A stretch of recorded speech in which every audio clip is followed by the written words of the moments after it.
Bon, avant de commencer, je tenais à vous signaler que je vais très clairement passer du rire aux larmes dans cette vidéo. Je ne comprends pas pourquoi, parce que j'ai grave l'habitude de parler de ce sujet. Mais voilà, je pense que j'avais besoin d'évacuer à ce moment-là et ne m'en voulez pas. Désolée.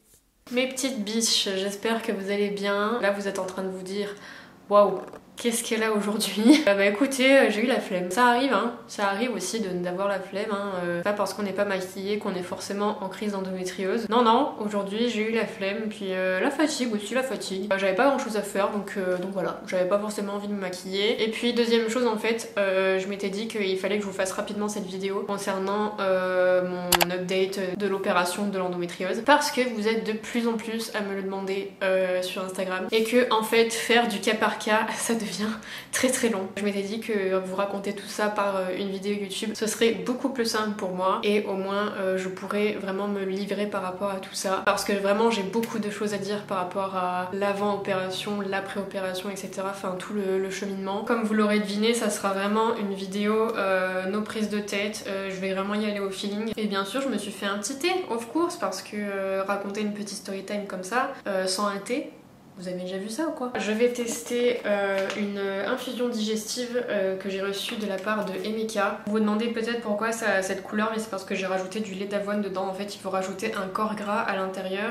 pour que le CBD fasse effet en fait. Moi pour le coup on m'a conseillé de mettre du lait végétal, donc j'ai mis du lait d'avoine, on verra bien. Je ne suis pas obligée de vous parler de ces produits, c'est des produits que j'ai reçus gratuitement, mais je ne suis vraiment pas obligée de vous en parler. Mais ça me tenait quand même à cœur en sachant que la marque va aussi participer au congrès endométriose du 4 juin et que ouais, je trouvais vraiment les packaging trop stylés pour le coup, trop stylé pour le coup. Et puis au-delà des packaging, j'espère en tout cas que ça me fera du bien. J'ai reçu d'autres produits aussi que je vous en parlerai un peu plus sur Instagram. Bon, comme je vous disais, très clairement, je n'ai pas du tout préparé cette vidéo. Peut-être que j'aurais dû. Mais du coup, ouais, je vais essayer de vous raconter mon vécu. Déjà, comment s'est passée l'opération, puis comment je l'ai ressenti physiquement, puis mentalement par la suite. Enfin voilà mon parcours quoi. Donc, ça a commencé après une énième tentative de pilule. Je dirais la troisième. En fait, la première fois que j'ai eu un rendez-vous gynéco pour l'endométriose, j'ai commencé par Optimisette. Elle m'a fait effet pendant 6 mois, ça m'a fait vraiment du bien, et puis ensuite à la fin de ces 6 mois, plus rien. Clairement plus rien. Je souffrais le martyre, donc il fallait absolument que je rechange de pilule. Oh, j'ai personne au-dessus de chez moi, il faut qu'il y ait du bruit. Comment c'est possible? Bref, je disais, c'était plus possible, donc du coup il a fallu que je change de pilule. Je suis passée sous Sawis, première tentative de Sawis puisque Sawis je l'ai testé 2 fois. Et là pareil, déjà au bout d'un mois je sentais que cette pilule ça allait pas être possible du tout pour moi. Donc on m'a fait passer sous Zoélie et Zoélie c'était encore pire. Je suis retournée chez ma gynéco en lui disant écoutez là il va falloir faire quelque chose. Et c'est là qu'elle m'a proposé du coup l'opération. L'opération, la fameuse. Moi, j'étais hyper contente qu'elle me propose cette opération parce que, en fait, je pensais tellement être arrivée à un point où je n'en pouvais plus que pour moi, l'opération était vraiment l'ultime recours et qu'il n'y avait pas d'autre solution pour atténuer mes douleurs. Ma gynéco de l'époque, pour le coup, me disait que ce serait la seule solution pour pouvoir essayer d'atténuer mes douleurs, même si elle serait encore présente, du moins ça pourrait me soulager. Cette gynéco, c'était vraiment ma lueur d'espoir à ce moment-là. C'était la seule personne qui me comprenait au niveau de l'endométriose.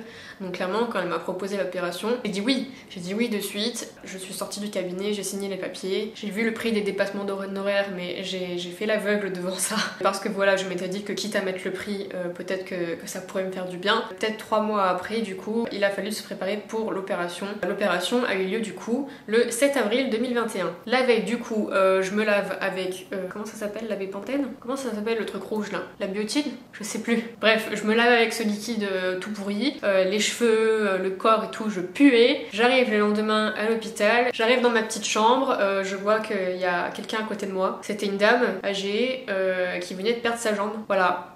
Déjà quand je rentre dans cette chambre, je me dis putain ça annonce déjà la couleur et je vais passer 3 jours là-dedans. En sachant que en plus c'était en 2021, on était encore en période de confinement à ce moment-là il me semble. Donc forcément les visites n'étaient pas tolérées du tout.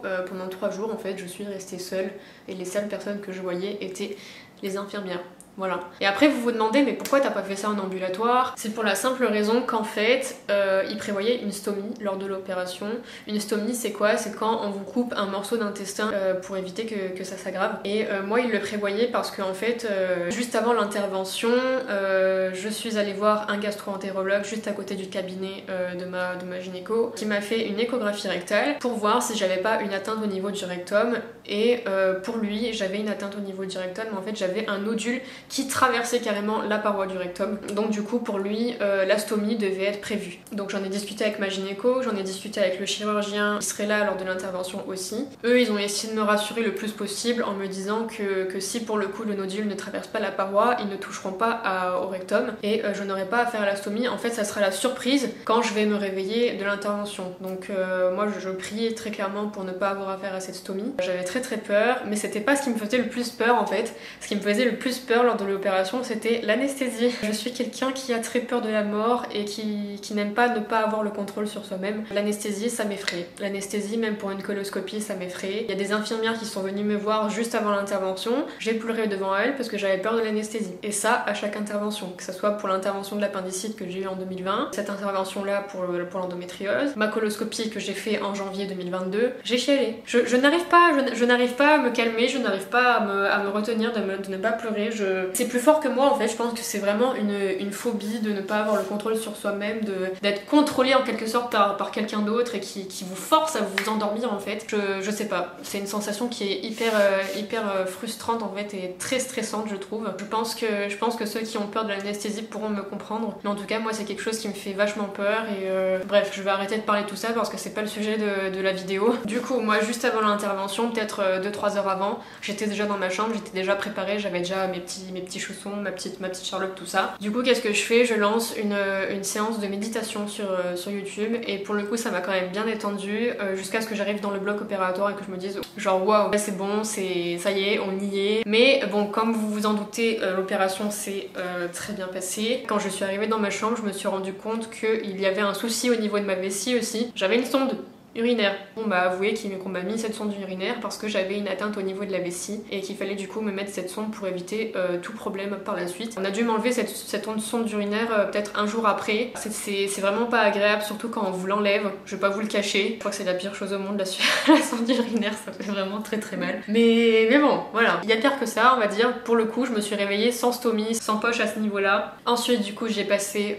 3 jours à l'hôpital. Au début, je devais rentrer un peu plus tôt, mais en fait j'étais tellement au bout de ma vie et tellement mal de me voir dans un état pareil et de voir que je n'arrivais pas à manger à cause de l'anesthésie, que je vomissais encore, que j'arrivais pas à dormir, ce genre de choses. Et ben en fait les infirmières ont préféré me garder une nuit de plus pour pouvoir me surveiller et voir si tout allait bien parce que mentalement j'étais pas bien et physiquement j'étais pas bien non plus, j'étais pas vraiment prête à me lever, à faire des mouvements, tout ça. Donc voilà, ils ont préféré me garder un peu plus longtemps que prévu. De base les 3 jours étaient prévus, mais dès que je me suis fait opérer ils m'ont dit ah bah peut-être que vous pouvez rentrer un peu plus tôt vu qu'il n'y a pas la stomie. Mais du coup je suis quand même restée 3 jours. Quand je suis rentrée après ces 3 jours j'étais vraiment très contente de retrouver PA, mais j'ai eu un gros choc en fait quand j'ai vu déjà mes cicatrices qui étaient un peu plus présentes, puisqu'en fait quand je me suis fait opérer de l'appendicite ils m'ont fait 3 trous et quand ils m'ont opéré du coup de l'endométriose,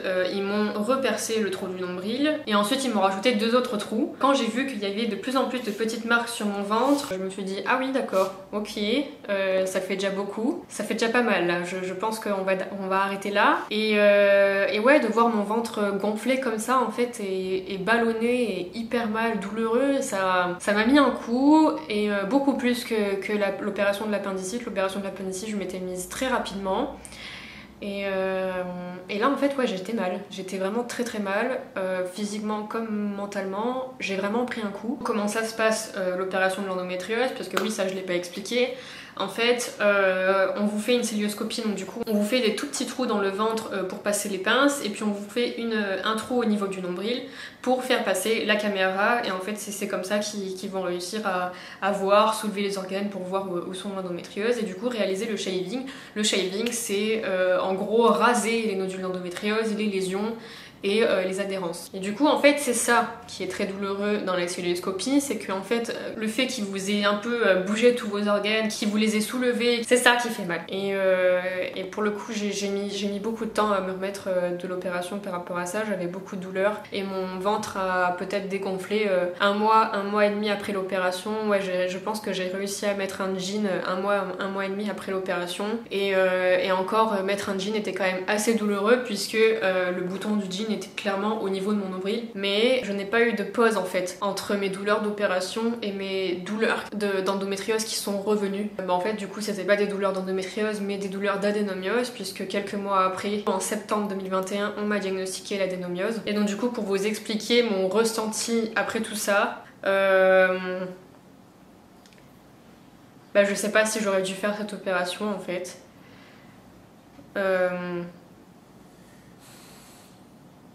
Pardon. Désolée. Je vous avais dit que j'aurais dû me préparer pour faire cette vidéo, je vous l'avais dit. En fait, je pense que j'aurais dû aller voir d'autres médecins avant de choisir directement de faire l'opération. J'aurais dû aller chercher d'autres avis, voir si vraiment l'opération était nécessaire, parce que là, à l'heure d'aujourd'hui, je souffre encore plus. J'ai du coup énormément de symptômes qui sont apparus que je n'avais pas forcément avant, comme les troubles urinaires. Il m'est impossible pour moi de me retenir maintenant. Du moins, quand je me retiens, ça me fait hyper mal et j'ai très souvent mal à la vessie, une pression en fait sur la vessie qui me donne envie de faire pipi tout le temps, alors qu'en fait j'ai pas forcément la vessie pleine. Je peux aller au moins 2-3 fois aux toilettes par soir. J'ai beaucoup de troubles digestifs aussi parce que comme mon rectum était atteint, je sais pas pourquoi je pleure alors que j'ai l'habitude de parler de ça en fait. J'en parle tous les jours sur les réseaux.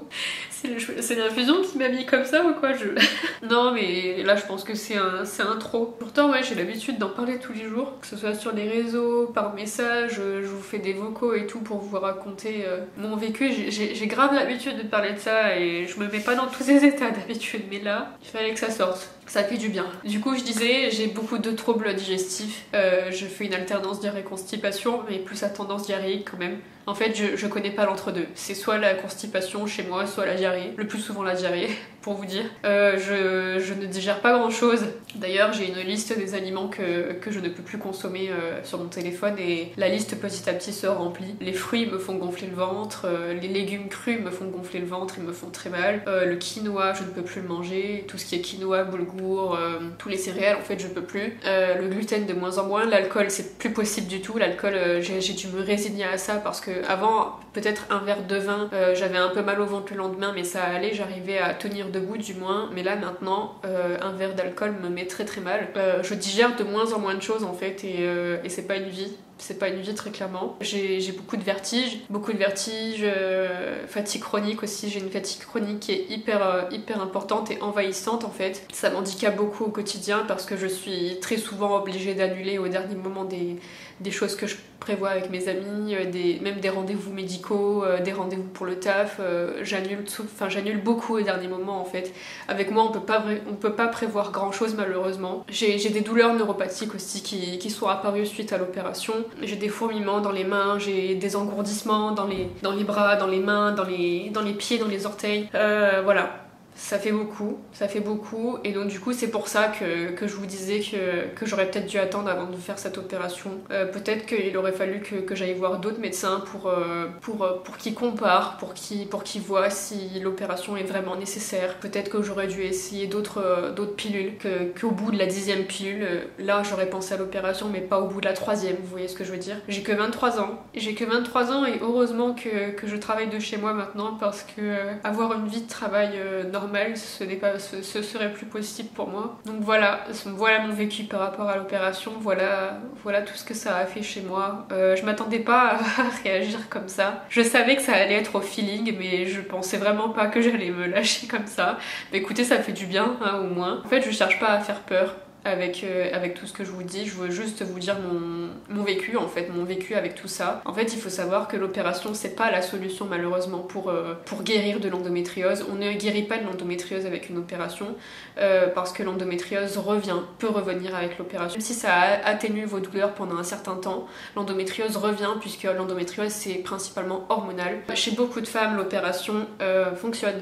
L'opération leur permet de soulager leurs douleurs pendant un certain temps et ça c'est super cool et c'est pour ça qu'on continue à le proposer. Mais il y a de moins en moins de chirurgiens qui veulent opérer de nos jours parce que ils savent que l'opération n'est pas la solution, que l'endométriose peut revenir au bout d'un moment et que ça risque d'empirer les choses. Et moi pour le coup je fais partie de ces personnes chez qui ça a vraiment empiré. C'est pour ça que je voulais faire cette vidéo pour prévenir en fait, pour prévenir que l'opération n'est pas vraiment la solution à l'extermination de l'endométriose en fait. D'ailleurs ça me fait rire parce que sur le post que j'avais fait sur Instagram par rapport à l'endométriose, j'avais écrit une phrase en bio. J'avais écrit: ma chère endométriose, ton temps est révolu. Entre parenthèses, pour un bon moment, je l'espère.